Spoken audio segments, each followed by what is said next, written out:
Hi, ஊர் சுற்றி பார்க்க போகலாமா? அம்மா, நானும் உங்க கூட வரேன். ஓகே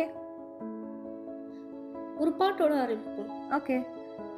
அன்பேறு வரும் பொடி நடையாக அமெரிக்காவை வலம் வருவோம். அப்படி நம்ம வந்த இடம் தான் ஏர் அண்ட் ஸ்பேஸ் மியூசியம். வாவ், எல்லா ஃப்ளைட்ஸ் அவங்க ஏர்கிராஃப்ட்ஸும் சூப்பராக இருக்குல்ல. ஆமாம், எல்லாமே ரியல் ஃப்ளைட்ஸ். விண்டேஜ் ஃப்ளைட்ஸ்லேருந்து புது ஃப்ளைட் வரைக்கும் எல்லாமே வச்சுருக்காங்க. இதுக்கு மேலே தான் உங்களுக்கு ஒரு பெரிய surprise. The space shuttle Discovery. Wow, இது சுற்றி பார்க்கவே 10 நிமிஷம் ஆச்சு.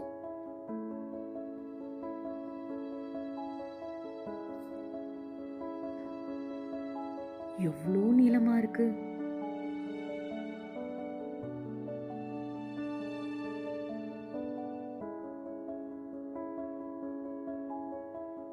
அதுக்கப்புறம் எங்களுக்கு ஒரு ஸ்பேஸ் ஷட்டில் டிஸ்கவரி லெகோ வாங்கிட்டு வீட்டுக்கு போயிட்டோம். பாய்.